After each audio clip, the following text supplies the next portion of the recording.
Hello tadpoles, how are you this fine late afternoon? So sorry I'm a bit late to the punch on this one. I have not been busy, I've just been procrastinating.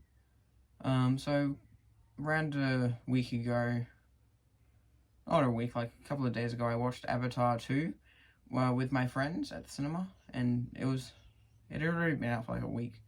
But so I had just seen the first Avatar a couple of days before that, and I like really enjoyed it. I thought it was a pretty good movie, so I had pretty high expectations of this one.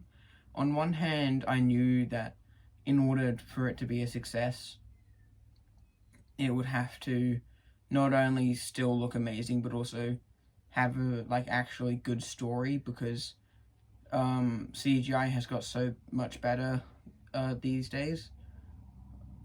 So they couldn't just use that as their main selling point. They'd have to have some substance there to sell tickets and stuff. But yeah, so after seeing it, I thought it was pretty good. It lived up to the expectations, I think, like 100%. Definitely better than the first one, I will say. You don't really spend as much time with like the main two from the last one, but you do like get more growth and development in them, and then you're introduced to the new characters and you learn to like them throughout the movie. So that's good. The CGI is still phenomenal. Unlike the last one where there was that like weird unrendered thing running around, that's not really in this. And so the CGI all looked really good throughout. Especially the environments, once again. The underwater scenes were just amazing. I really did like those. So that was good. So story-wise, there is a bit more. Like, there's not tons, I guess. There's not like any twists or anything, other than this like one bit like pretty close to the start. But that's not too big of a deal. It's pretty streamlined, just like the last one. There is a bit, so if the last one was just like a straight line like that, then this one's more of like a wavy one like that, instead of like going like that and then turning. So it's a bit better story than the last one. There's a lot more like emotional attachment to the characters, and this is a much more emotional movie. So that was nice. The battle scenes, oh my golly gosh, they're great. So they have like the classic giant battle scene, and then there's like a smaller one straight after that. It gets a bit more violent. Like there's this, I won't spoil too much, but someone stabs an arrow through someone and then shoots that arrow into another person's face.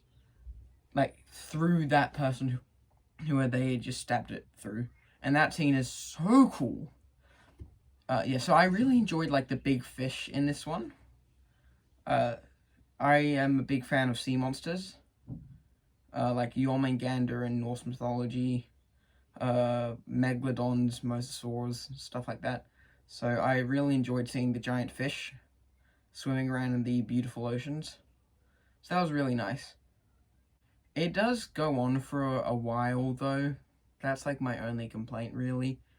Like it goes on for a while, like it takes like 30 minutes to water in Way of the Water, which I thought was a bit weird, but they did do it well. Like they had a good reason for leaving that place, and so it was cool. It was nice to see like some new people. There were a few mysteries that were brought up and never answered, which I thought was a bit weird, but then I thought, you know, there's like 2 more movies planned, so they can just explain them in those ones.